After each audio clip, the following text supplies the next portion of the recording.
Alright everybody, how's it going? It is Johnny from Johnny Cooks Food, and today we're feeling a little bit sexy. We're cooking, of course, our great aphrodisiac oysters. I'm going to show you guys how you can deep fry an oyster, and then I've got a fantastic sauce to go with it. It's a Peruvian tiger milk, and it goes fantastic with any seafood really, but it's fantastic with these oysters. Just give it a go. But before you do give it a go, don't forget to like, share, comment, subscribe, all of that good stuff, and I'll catch you guys at the end.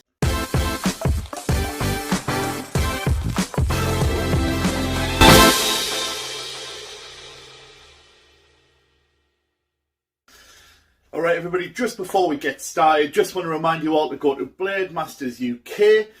Use the code JOHNNYCOOKS to get 10% off, and you can get yourself a fine premium whetstone to make sure all of your knives are lovely and razor sharp for all of your cooking needs. So remember, Blade Masters UK, code JOHNNYCOOKS, 10% off. Alright everybody, so we are going to make our marinade, well, I say marinade, our sauce for our oysters. And this is called tiger milk. It's a Peruvian dish. It's like a nice ceviche dressing.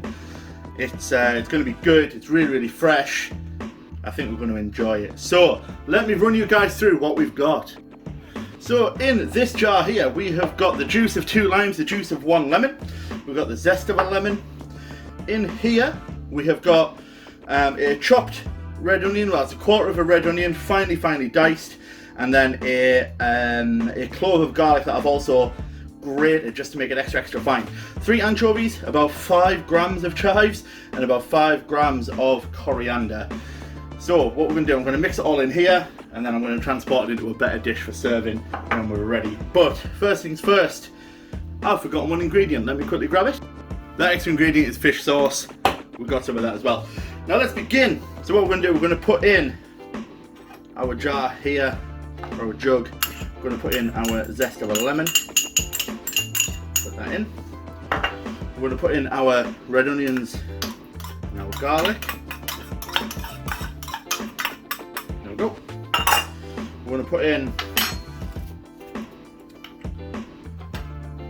a tablespoonful of fish sauce. Maybe a little bit more, actually. I quite like fish sauce. There we go. Now, for these all have to be completely finely chopped and made lovely. So let's start with the anchovies first of all. Now remember, whenever you are cutting anchovies, you may get olive oil everywhere. Your hands will smell of fish, so be careful. But it's going to be really, really good. You're just going to cut these as fine as you possibly can, and then if you need to mince them, you can do. Just remember, mincing's really easy. You're just going to go kind of backwards and forwards with your knife, cut them through.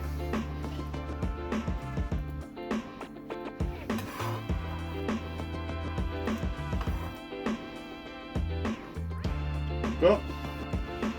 Gives the board a wipe. I've wiped the board down. Let's finely chop our coriander. Now I've got rid of the stems. Now usually, I'll be honest, for stems I'm not overly bothered, but for a dish like this where you know you've not got an awful lot to kind of hide behind, because it is purely just nice raw fresh ingredients, you really do have to be careful what you're putting in. So that's why for that. So let's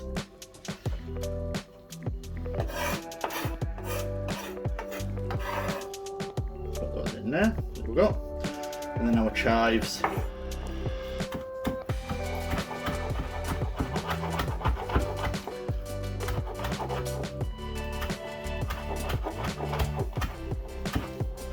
Now I first had tiger milk in a wonderful restaurant in London when I was down visiting the Games Expo, and it really did change my life. Like, it's a fantastic sauce for fish. If you're doing a ceviche or a sashimi, it's really, really good. I once did a tuna sashimi with this, all served on a Himalayan salt block, and it was just stunning. So I think it's a very, very pungent sauce, but it is very, very good. Alright, there we go. Now that's basically our sauce. Bench wipe. for now. And we're just going to give it a stir, just to help everything get all mixed in and nice. Okay.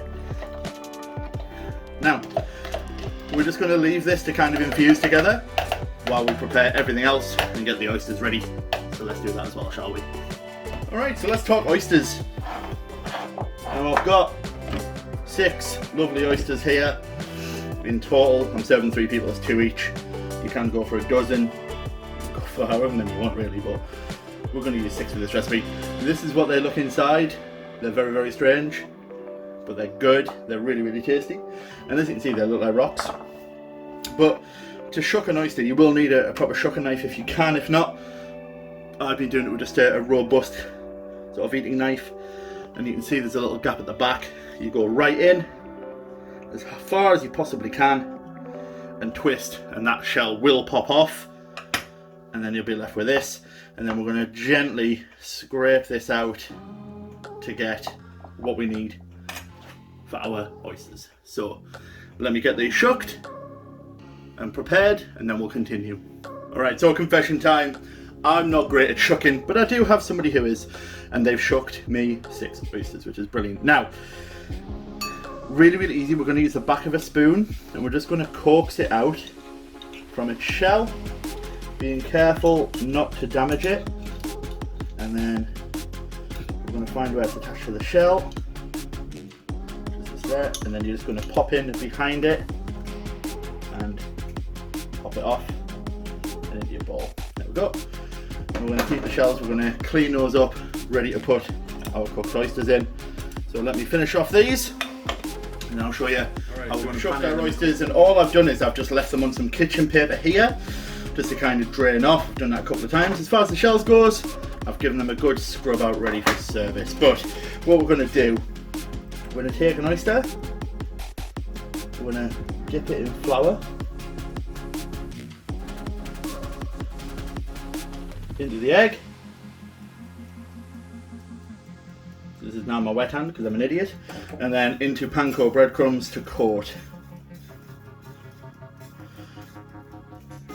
Now you can do a double coating if you wish. I may do with these actually. So if that's the case, in, a dip, drain, and in, and covered. Now we're going to repeat this for the other 6. And then we're going to deep fry in some hot oil, and I'll show you those going in and out.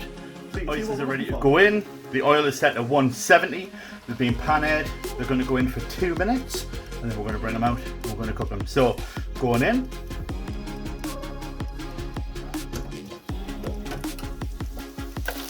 And coming out. So they're now ready to go, and let me show you how we're going to serve them. Guys, time to serve our oysters. So you can see they're here. They're delicious, they're golden brown, they're crispy. So we're literally just going to put 1 in each shell. Don't worry if they overlap. It's all good.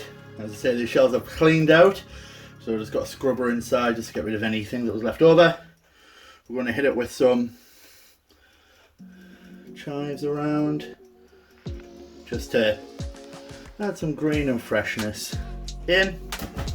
Hit it with some flaky salt, because this is what oysters need. And then we've got our tiger milk in the middle, and that is a delicious plate of fried oysters, tiger milk, and lime. Enjoy, guys. And that's it. That is how you make oysters absolutely banging. And honestly, that tiger milk goes fantastic with ceviche. Some severe, it's just so good. So don't forget to give it a go. Don't forget to like, share, comment, subscribe, and all of that good stuff. Let me know how you get on. Maybe if you didn't want to do tiger milk, you could do some wasabi mayonnaise, something like that. But honestly, the tiger milk's fantastic, and I would fully recommend you guys to give it a go. And there we go, guys. Thank you very much. Catch you.